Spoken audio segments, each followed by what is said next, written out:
Hello, everyone. Welcome back to my channel. This is Fame with Tiffany Renee. If you are new to my channel, welcome. So glad that you decided to stop by. If you have been here before, welcome back. Thank you for coming. This is Fame, Freedom of Artistic Means of Expression, where we on this channel talk about everything that is metaphysics, quantum physics, spirituality. We talk about everything that has to do with the mind, the body, and its connection to life on this planet, and all of the ebbs and flows that come with being in this 3D reality. So feel free to like, share, and subscribe if the spirit moves you. You can also donate to the channel if you like. The Cash App is in the description.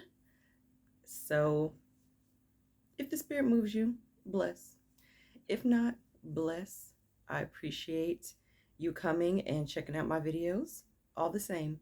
I know sometimes my videos can be a little lengthy. I get it. But, you know, if the spirit moves you to watch them, even if it's just part of them, and you get something out of it, then however much you watch is what was meant for you. So as long as you leave feeling inspired, uplifted, receive a little bit more of awareness, food for thought, if your vibration is raised and you feel better than you did when you clicked on the video, then bless. So now that the intro is complete, let us begin this video. It is very, very early in the morning, so if you hear the birds chirping, they've been chirping really loud, letting me know that they are here. They are wide awake. I hear you, birdies. I hear you. Good morning to you. So I've been up all night because I made 2 videos before this, and I got started a little late in the evening last night, and it was a very long video. It was like a 2-hour long video, but YouTube would not let me upload the 2-hour video, so I had to try to break it up and split it into 2 parts, and then along with trying to upload each piece but having to split it at the right part, just the editing part. And I'm not really an editor, like I don't really know what I'm doing. It took forever, okay? And I just wanted to get them uploaded last night, but they ended up being uploaded early this morning, and I planned on making videos today anyway.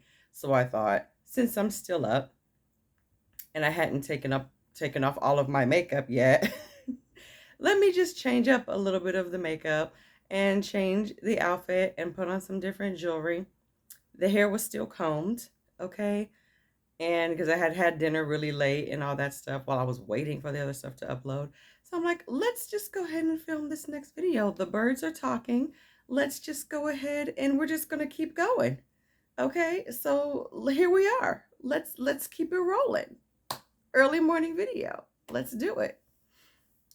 So this video, I had one topic in mind, and then I changed it, and then I was going to talk about something else, and then I changed it again. So I decided I'm going to talk about manifesting money, right? Which is something I actually haven't done. I don't think I've made a video on manifesting money before, because I still sometimes feel like I have limiting blockages that I'm still working through, that I'm getting better and better at every day. I'm going to affirm that, because I'm still working on that, on my money story. Sometimes I don't feel like I'm qualified to be giving really good like money techniques and stuff like that. And so I was thinking about it today because I'm in the process of manifesting funds for something very specific right now, right? And then I was thinking, okay, well, since I'm in the process of manifesting money, why not do a manifestation money video where I am recollecting on different times on my manifestation journey where I have manifested money in the most incredible way, and get into the vibrational alignment of I guess that gratitude, and just kind of reliving and refeeling those moments, since I'm in the process of manifesting money now. And so I think that's what I'm gonna do. I'm going to tell you some pretty amazing money manifestation stories of my own, and I'll talk about some of the things that I did that called forth, or that just dropped these funds into my life. Okay. And I'm not going to make this video as long as the other videos that I just posted. I'll try to keep it under 30 minutes. Just try is the key word here. Okay. Because there were some pretty incredible stories. So I'll try to give you maybe just like three, and I'll see where we are at time.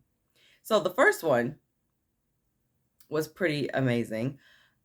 This one, well, I'll say maybe three or four stories. I'll see where we're at. Well, where we're at around three stories. So the first one was when I was very, very, very new to my manifestation journey.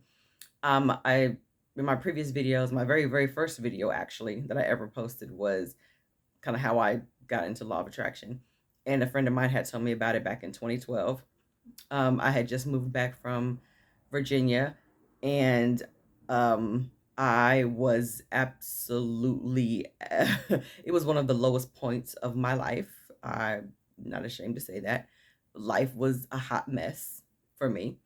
And it was one of those situations. Have you ever been in a circumstance where like life was just, where you had just been through the ringer so much, where you were just like, you were so at the bottom, where you were just willing to try or believe anything because you were like, it can't get any worse than where you already were. You know what I'm saying?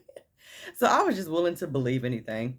Oh, I can change my reality with my thoughts and my words. Okay, cool. I believe it. I mean, I'll try it. Why not? It can't be any worse than what I've already been through. I was there. You know what I mean? So I was open to believe whatever. So that's the first time I heard about law of attraction, and this, I watched The Secret with my friend, and all of that. And I was open to it. Like I immediately said, okay, I believe it. Sure. You know what I'm saying? Immediately resonated with me. There was like no resistance. Like resist what? I had already been through the ringer, so it's like resist what? You know what I'm saying? So I was still in the beginning stages of learning that. And I was working at a job in 2012. This is when I learned about it. And I got paid every week, very little money. And I remember this was maybe, I learned about law of attraction in March of 2012. And this was maybe, I want to say somewhere in the summer, or no, it was in the fall, like in the fall of 2012 or something like that. It was like in the fall. And like maybe October-ish, maybe October of 2012. And I needed gas. And it was like Wednesday. And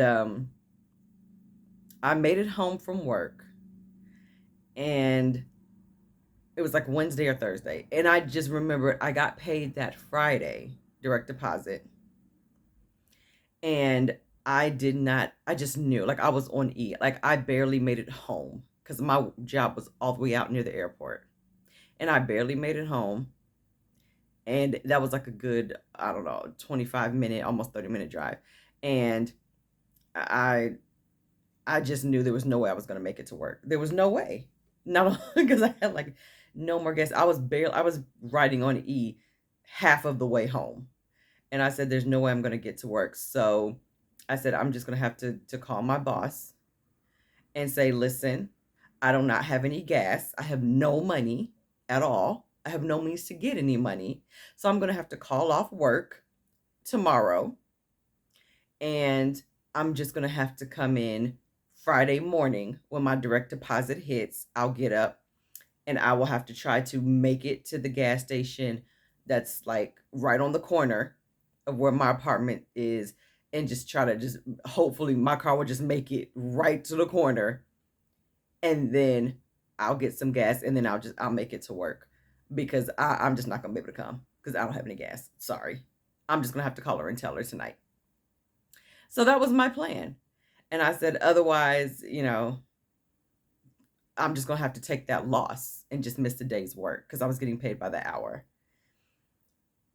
And I just let it go, because I thought, I don't have any money. I don't know where any money is coming from. So unless some money shows up, the other plan is to just call off work, period.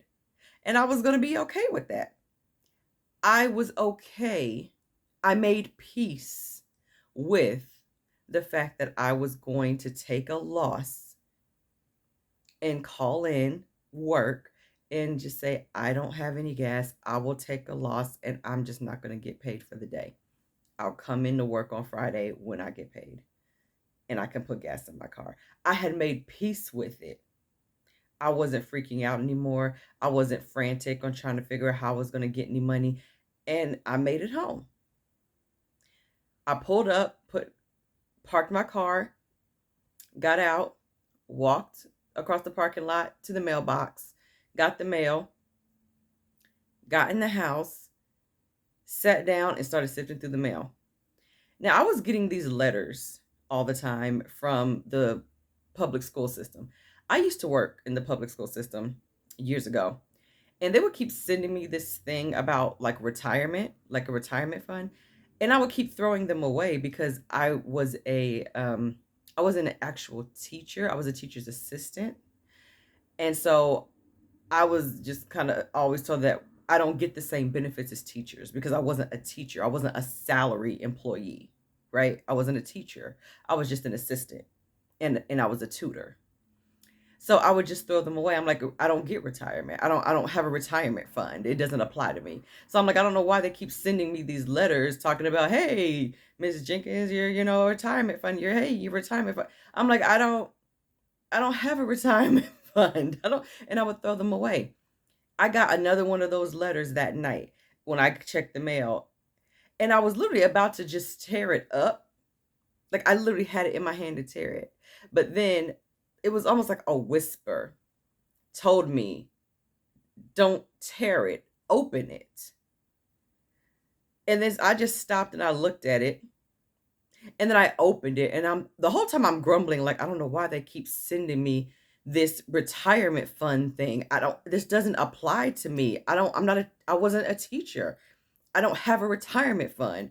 And I open it, and it's 2 pages of something, and I'm reading the first page, and it says, dear Miss, Tiffany, we want you to know that we've been trying to reach out to you. And I'm thinking, I know, and I kept throwing your letters away because we've been trying to get you to do something with your teacher retirement fund, blah, blah, blah, blase, blase. And you never responded. Okay, so because you never responded, we had to cash out your retirement fund or whatever. Please see the page, the attached page, or whatever. And I'm like, you had to cash out my retirement fund? I don't have a retirement fund. I'm not a teacher. I wasn't a teacher. And so I take the next page. There was a check. There was a check for I think it was like $460 something, $468, I think. I'm not even kidding. And I still have that. I still have a copy of that check, in my folder somewhere. I still have a copy of that check. I almost fainted. Like, I could not believe it. I couldn't believe it. I was like, holy crap. Holy crap. And so I called my friend. I think I asked her if she could come by and like drop me off like $10 so I can get gas, so I can like try to go and cash this check or deposit it like in my bank or something like that, so it would clear overnight or was something like that. I asked, and she did, and I was able to cash that check, and I was like, look at the universe. That was like my first kind of really crazy like money manifestation of me, like with the law of attraction. Like, whoa, I needed some money. And I just kind of was like, look, I don't have any money, but whatever. I can't make it to work. It's fine. I just won't go in. And just kind of let go of the resistance. It was just like, it don't matter. I get paid on Friday, whatever. And then I get home. On the way home, I'm saying this, and I get home, and there's a check for $400 something right in my mailbox. And I was floored, right? So that's story number one. Okay, we have 15 minutes. Story number two, I'm at the same apartment. And this was maybe a couple years later, like 2 years later. There was an issue with one of my jobs, and so I found myself like unemployed, unfortunately. And this was again in the wintertime. And I was like 2 months behind in rent. And I think it was behind for, I think maybe November and December rent or something like that. And excuse me, I was on the verge of being evicted. Like, they had slapped an eviction notice on my door, and they were like, we're taking you to court on Tuesday.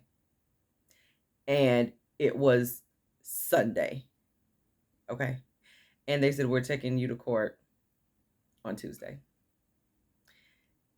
If you don't have $1,280, we're taking you to court. And we're going to have to file eviction. And you're going to have to leave. You know what I mean? And I was like, oh my God. And I was freaking out. And it was Sunday. It was like a Sunday, like Sunday night. And I was freaking out the whole time, like all week, trying to come up with this money. And I didn't know what to do. I didn't have any income. I was just, it was a mess. Okay. I didn't have anything. I didn't have any, I don't think I had any unemployment coming yet, because that was still being processed. Like, I didn't have anything. And it got to the point where like I was just so exhausted from exhausting my resources. So I was part of this Facebook group for like law of attraction, manifestation, and people who like follow Abraham Hicks and stuff like that.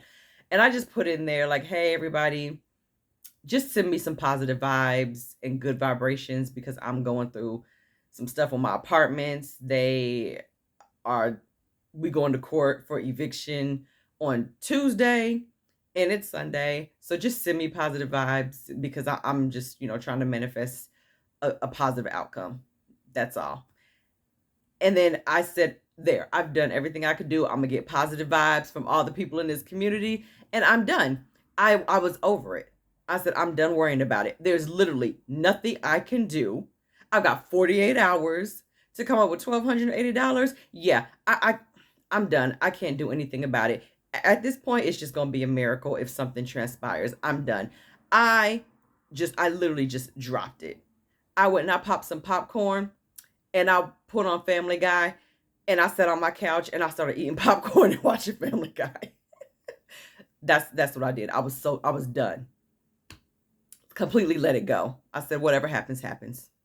I'm watching Family Guy. I'm done. I'm not even thinking about it no more. If I gotta move, I gotta move. Whatever. I'll deal with that in 48 hours. Like, I just couldn't even deal with it no more, right? All of a sudden, maybe 10 or 15 minutes after I had done that, I get an alert in my inbox. And it was some random guy. And he was like, hey, you don't know me, but I just happened to see your comment like in the group or whatever. And I'm not trying to be nosy, but how much do you owe the apartments? And then I was like, oh, they said I owe them $1,280, and if I don't give it to them by, we're scheduled to go to court Tuesday morning at like 10 o'clock or whatever, and I don't have anything, so it's whatever. And then he says that, oh, well, I work on an oil rig, and we're scheduled to dock, here shortly, and go to like Walmart to like replenish our supplies or whatever. And, you know, do you like, I'm not trying to be a creep or anything, but can I have your number, whatever? And I thought he was like trying to hit on me or something. But at that point, I didn't even care. And I was just like, sure, here's my number, whatever. And then he was like, okay, well, I'll like pray for you or something like that. And now I want to try to help or something. And I was like, oh, okay. As I'm eating my popcorn, watching Family Guy, I'm like, whatever. And then all of a sudden, I get like a screenshot, I guess, or like a picture, because they weren't really taking screenshots yet, but it was like a picture of a receipt. And he was like, do you have a MoneyGram? And I said, yeah. And he said, okay, well, I'm at the MoneyGram. And then he sent me a picture of the receipt. And he said, you can pick it up tomorrow morning. And then like, I'm like, what? I don't know this man. He's like from Utah or something. I don't know him, okay? And he literally sent me a picture of a receipt. He had just gone to the MoneyGram inside Walmart when Walmart was doing MoneyGrams. I don't know if they still do them or not, but they were doing MoneyGrams. This is like in 2014, right? And he literally sent me $1,300.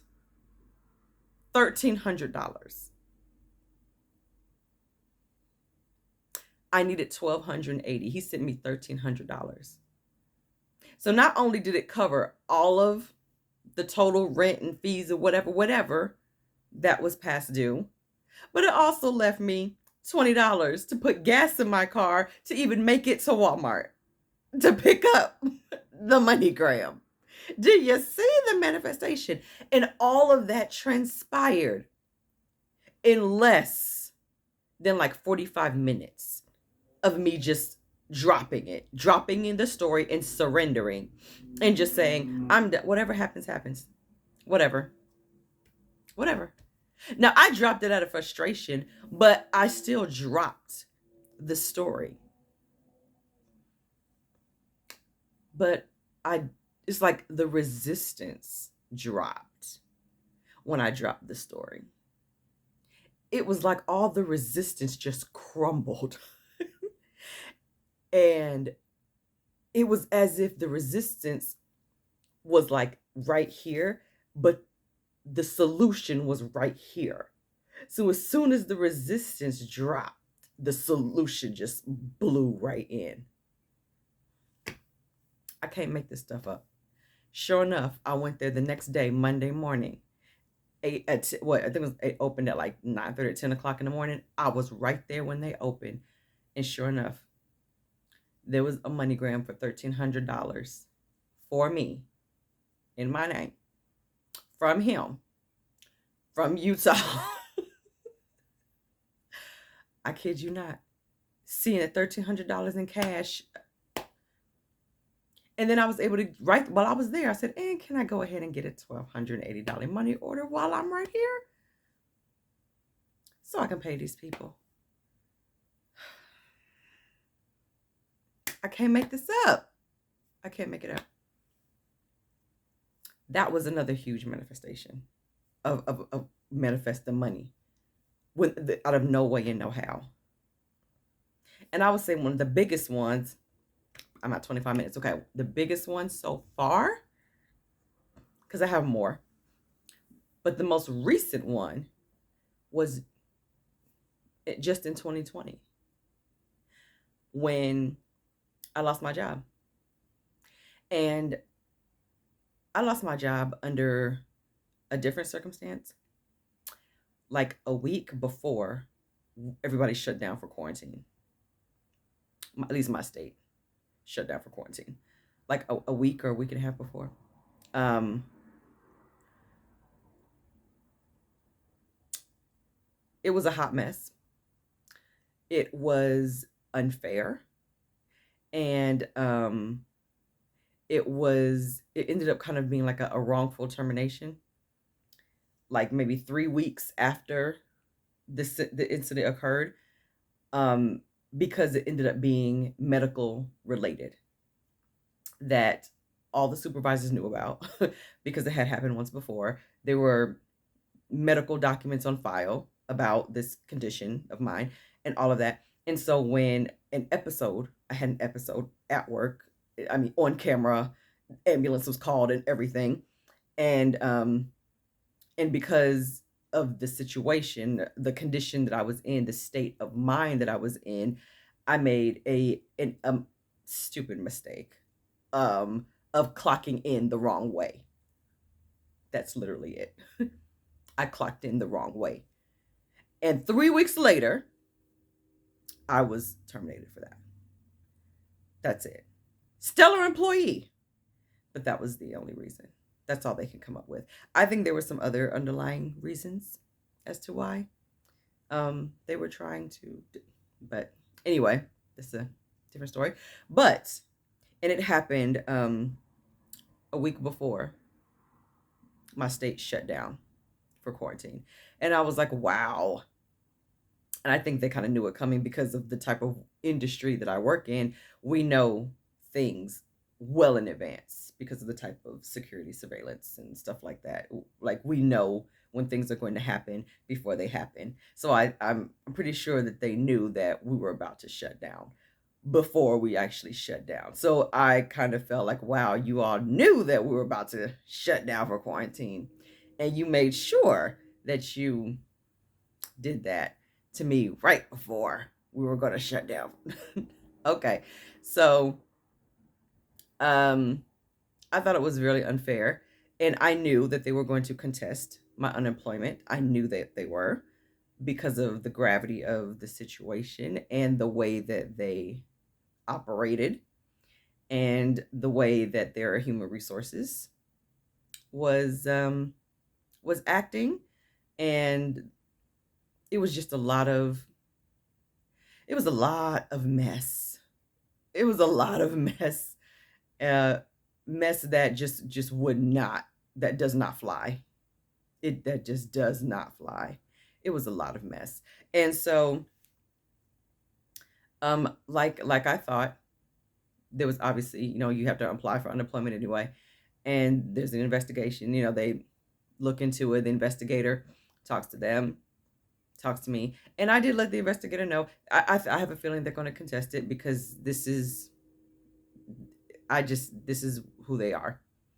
And I think they're going to do it on purpose, out of spite, for whatever reason, even though I didn't do anything to deserve that. And I was right. They contested it and they made up some malicious reason as to why they were going to contest it. And saying that I don't know, something just malicious, just being malicious, saying that I did this and did that. It was the verbiage that they used, because when you use very specific words, it looks really bad and it makes it sound like you did something really bad, even though the actions don't match up with the words. You just have to use certain key words, and it kind of sways the determination. Because if you use certain words, it's like an automatic denial. Like if they insert certain words and stuff, yeah. And so they inserted those particular like buzzwords, those key words, to make it generate an automatic denial. So that's what they did. And so I automatically got denied, which I knew they were going to do that. But of course, you get 10 days to file an appeal. Now, a lot of people don't file an appeal when the state says, okay, we agree with whatever the job, whatever the employer says. The employer says, no, we're denying the unemployment because this person did fill in the blank. And usually, a lot of states, especially at will states like mine, they were like, okay, we'll agree. That's fine. Sorry, you don't get your unemployment, right? Well, um, I was upset at first. I will be honest, because we were in quarantine, like in the thick of quarantine, because I didn't find out until we were, maybe like already almost 2 weeks into quarantine. I didn't know what was going to happen. None of us knew what was going to happen. Like, it was just, fortunately, everything did stop. So nobody was charging you anything. Nothing was getting cut off. Nothing, you know what I mean? Because everybody had just stopped. But still, I didn't know what was going to happen after that. I didn't know what was going to happen to me. I'm like, I'm only me. I take care of myself. I'm the sole provider. No, there's no family in here. There's no spouse. There's nobody else. You know what I mean? So what's going to happen after? Like, and I was angry. I was angry at them because I felt like, really? And so I had my moment. Actually had about 3 days, and I was so angry and so hurt because I felt like that job was initially a blessing because it came back around the second time, and I thought, this is my second chance because I didn't get it the first time. And then years later, it circled back around. And I'm like, this is a blessing. It was the most money I ever made. And you know, it was cool, you know what I mean? For the most part, it had a weird vibration. I will say that. But monetary wise, I was doing well, you know. But I was very, very, very angry and hurt, and I had to feel my feelings. And I felt those feelings for about 3 days, and I cried a lot, mainly out of anger. And I said, okay. And I looked up at the ceiling, and I said, okay. Roxy Talks always says to look at something and you make a choice. A situation is not good or bad until you define it. And so I said, okay, you've been mad at this for 3 days. You've been crying for 3 days. Now, what are you going to do? Is this a good thing or is this a bad thing? Because you can't afford, literally and physically, like, you can't afford to go down the rabbit hole of it not being a good thing. So you're going to have to decide that this is a good thing. You don't have a choice. You're going to have to lean into your practice, everything that you've been learning, all the manifestation techniques that you've been learning. You're going to have to pull out all the stops here from all of the manifestation coaches and teachers and every book that you've ever read and everything that you've been learning. And you're going to have to focus that energy, and you are going to have to manifest your desired outcome. And you are going to have to decide that you're going to have to win. So what are you going to do? And I said, all right, law of attraction works for everything, no exceptions, and I can be, do, or have anything? Okay, no exceptions. Then this is a good thing. This is a good thing. And that's what it is. This is a good thing. And I went and got the denial paper, and I read the fine print at the bottom, and it said you have 10 days to file an appeal. I had already wasted like 3 days sulking and crying. I said, okay, I've got 7 days left to file this appeal. Okay. And I got to work. I got on my computer and I typed up stuff. I had saved documents, and I put together, I think it was like 3 affidavits under penalty and perjury that I typed up. And I did all this legal stuff myself. I went and got them notarized. I did everything. And I put them all together. And I had those bad boys faxed to that court. I had that appeal done in 4 days. And we had a court date. And then the court date came. And it was supposed to be over the phone. I never got the phone call. And then I called the court. I said, well, what happened? They said, oh, well, the employer got a default judgment because I got the judgment saying that it was for the job. I said, wait, we didn't even have a hearing. They said, oh, well, you never turned in your paperwork. I said, yes, I did. I have all the fax receipts that you got it. What are you talking about? Then they said, oh, wait, we misplaced your paperwork. We did get it. Sorry. So then they had a new judge come in, and she had to reverse the judgment that the other judge just gave to the job. And then she had to reissue a new date for us to actually have a hearing. And she had to put in a new statement that said, due to clerical error, I'm reversing that judgment, and we now have to do a court date. And so I had to wait even longer, and we finally had our court date over the phone. And, of course, she let the job go first. He said his piece. He had 12 pages, 12 documents, supposedly, against me. And I had mine, my 4 pages of affidavits. And, I objected to this and objected to that. It was a whole thing. It was like a 3-hour long, And then she asked me the question, what happened? And the minute I mentioned my medical thing, she stopped me. And she was like, okay, this is a whole new line of questioning. Mr. Job, you didn't mention this in your 12 pages of information.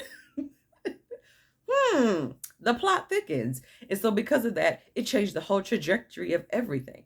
It was a whole new line of questioning. Everything changed. Okay? Because now she had to make sure that they didn't violate any federal laws because it became a medical issue. She had to make sure there wasn't a wrongful termination due to a medical reason. That was on file in their office. Long story short, when she was done listening to me, she had to ask them a whole new line of questions that he could not provide answers for. And I knew by the very, very end, when we were wrapping up, I said to myself, I've won this. I just knew it. I said, I won this. I won this case. And she said, we will, we're done here, but you'll have my judgment in 14 days. You'll get something in the mail from me within 14 days. And it was on a Tuesday, our hearing. We said, okay. She disconnected the call. That was on a Tuesday. And now mind you, you have to keep filing vouchers. I had been filing vouchers for like 7 weeks, right? So that Sunday coming up would have been week number 8. Okay. And they were all zeros, obviously, because it was an appeal process. That was on Tuesday, was the hearing. The whole time through the appeals, every week, through all the mishaps, through everything, I kept saying, I've already won. I've already won.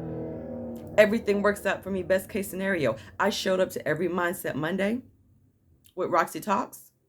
I was watching all of Dominique Davis's stuff. Brown and Bendy. I was watching manifestation success stories like nobody's business. I was saying affirmations. I was doing whatever. I was visualizing. I just kept sending love to the judge. I was sending love to the court. I just kept saying, I am in Barbados, Neville Goddard. I am in Barbados. I've already won. The judge has ruled in my favor. The judge has already ruled in my favor. The judge has ruled in my favor. I'm in Barbados. Like, I was going ham, okay, on the affirmations. I was going to sleep saying affirmations. I was waking up with affirmations. I was doing the most. You hear me? Like, you couldn't tell me that I was not going to win this appeal. Like, you couldn't tell, because I couldn't afford for anybody to tell me that I wasn't. And trust me, people were trying to convince me that I wasn't going to win. They were like, I mean, well, I hope you win, but your state is an at-will state. They don't really side with people. Okay, well, that doesn't apply to me because I've already won. Okay. In my head, I've already decided that I've won. So that means I'm going to win. Like, I don't care because I know that I was right anyway. I know I'm right.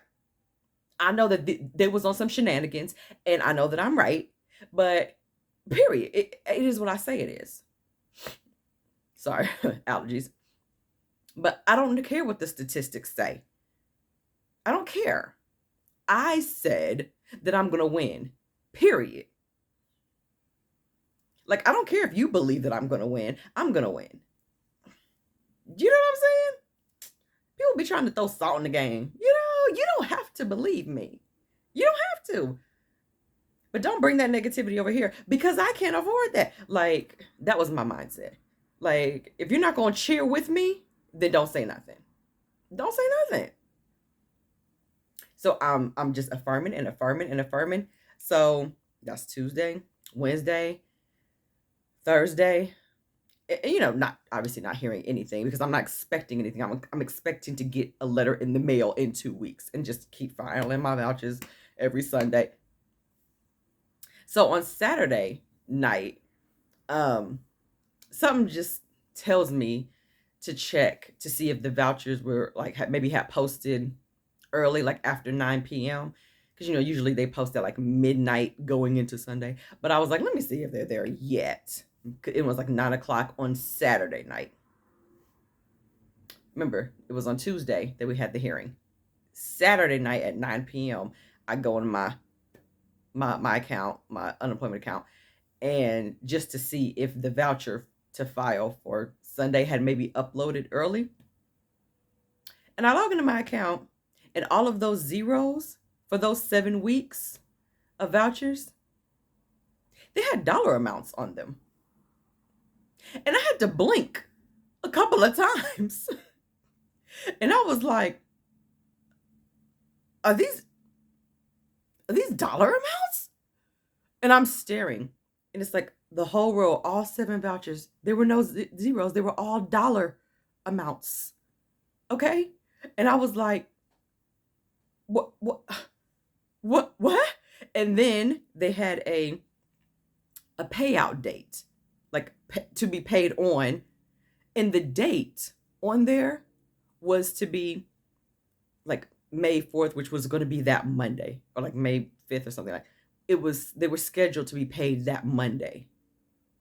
Like that Monday to be coming up. So it was Saturday. They were all scheduled to be paid that Monday. Like all 7 vouchers were scheduled to be deposited on Monday. And I was like, wait, did I win? Did I win? And so I called my friend and I'm telling her what I'm looking at.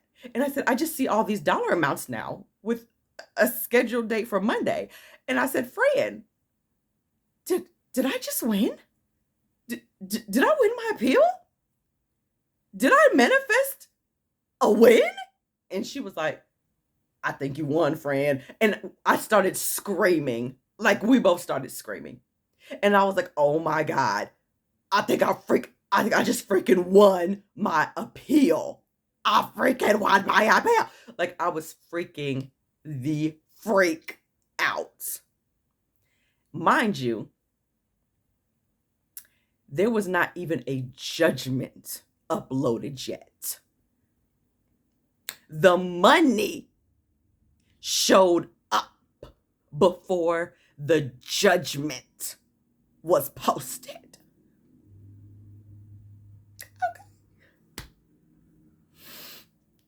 Okay. So the next day, Sunday, well, at midnight, the Sunday voucher popped up. So I was able to fill that voucher out and a dollar amount generated. So that was 8 vouchers. with the dollar amounts on them, scheduled to be paid on Monday. So Sunday comes, I go to bed. Well, all day Sunday. And then I wake up early Monday morning, like something wakes me up. I naturally open my eyes at 8 o'clock in the morning on Monday morning. And the first thing that I hear, like something just tells me, check your bank account. And I check my bank account on my app. I don't get up. I don't go to the bathroom. I don't do anything. I just literally open my eyes and I just reach over to my phone and I get the app. And I open the app and I sit up and I'm just barely even sitting up in bed. And I open it and it's like, whoa. Not one, not two, not three, but 8 direct deposits back to back to back to back to back to back to back to back to back, to back. From the Department of Workforce Development, because I won the appeal.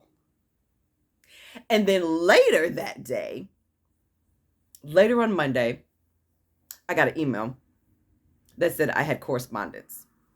And then I logged in and checked the correspondence. And that is when I got the official judgment from the judge stating that she overturned the original judgment from the investigator who denied my unemployment because of the malicious reasoning that the employer originally stated, because she stated that she didn't find that those malicious things were true. She found that due to the medical side, it was something completely different. And that I did not exhibit any of those other things that they claimed that I did. So therefore, pay the woman. Boom, boom, boom. Just like I visualized, just like I affirmed, just like I manifested. Now, how did that happen? Because through my frustration, through my tears, through my anger, through my doubts, because of the statistics that I know about my state and how it goes with, appeals and stuff like that, I still decided to choose that it was a good thing and that everything was going to work out for me, best case scenario, in spite of all of that. Circumstances don't matter. Roxy Talks says that all the time. She actually has a really good video called Circumstances Don't Matter. Check it out on her YouTube channel. Circumstances do not matter. Doesn't matter. That, coupled with her two favorite things that she always talks about, discipline and consistency. Those two things, that is what made that happen, because it could have easily went the other way if I had focused on the opposite, if I had wallowed in the fact that I was denied the first time. But because I chose to believe that it was a good thing, I shifted into the reality to support that. And all the cooperative components came together, including, listen here, including the fact that they lost my paperwork the first time because there was a different judge. Remember I said there was an original hearing that apparently they had, and the job got a default judgment because they said, oh, well, I didn't show up because they got a default judgment because they said I didn't turn in my paperwork. But there was a different judge presiding over that. And then I had to call say, yes, I did. And then they found it. And I believe that was part of the bridge of incidents because I think the judge needed to be replaced and I needed to get the judge who I got. She needed to be the judge. Like my judge needed to be the judge because that judge needed to be the one to ask the right questions and needed to have all the discernment, and she just needed to be the one to preside over my case as part of the bridge of incidents. It wasn't meant for the other judge to preside over my case. Do you see what I'm saying? Like the universe worked it all out perfectly. Even I told my brother, even my brother was surprised. He was like, I don't even understand, because he's like, I don't know anybody who has filed an appeal with a state, especially an at-will state, in a state that's known for usually siding with the employer and winning. He's like, I don't know anybody who does that. I'm like, well, hi, how you doing? Nice to meet you. I mean, that was a miraculous manifestation story, because to wake up and see like all that dough in your account, and I'm like, what? Granted, it was rightfully mine anyway, but the point is, it could have went the other way. Do you see what I'm saying? So that was a brilliant manifestation story, and that really showed me, wow, Tiffany, you can really do anything. Like you can seriously call, you can do anything.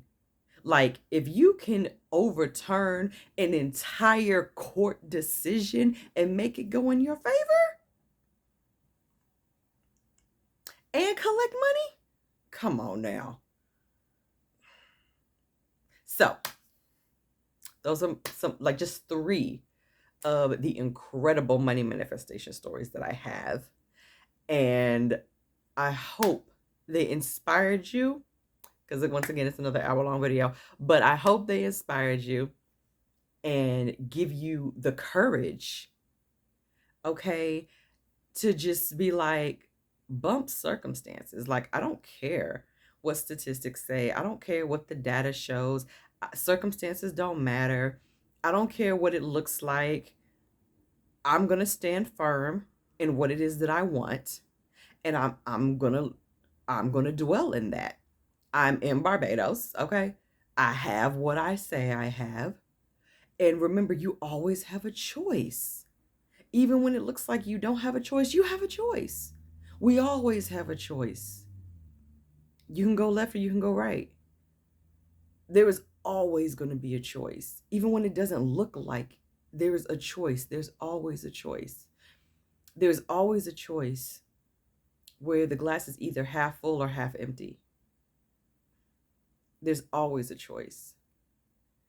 And it definitely pays to be optimistic. It's not, I mean, people can say whatever. They can say, oh, you're being delusional, or you're being whatever, your head is in the clouds, or you're being unrealistic, or you're being whatever. Okay, well, that's fine, because that delusion and that me being unrealistic, that won me my court case. Okay. That manifests me front row seat tickets to every concert. That manifests me meeting all kinds of celebrities who I want to meet. That manifests me getting free rent for 6 months at a time. That manifests all kinds of stuff for me. Do you see what I'm saying? Like, okay, so let me be delusional. Whatever. You know what I'm saying? Like, and even that's relative. Even that's relative. That's a matter of perception. So I would, if I am going to be delusional, I would rather be on the side of delusion that serves me and gets me what I desire, than to be on the side of delusional that takes away from me and makes me super miserable.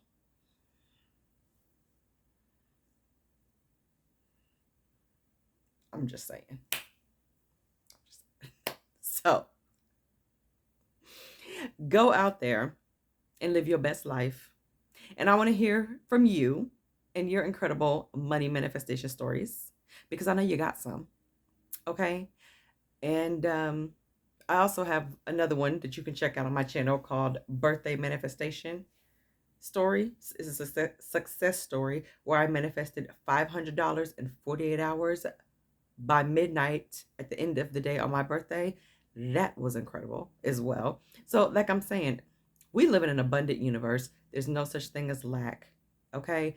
You can call forth anything. And I'm glad I did this video because it is reminding me, that there is no such thing as lack, and that I can call forth the funds that I'm manifesting now to take care of certain things that need to be taken care of, right now. And hey, God is the source of my supply.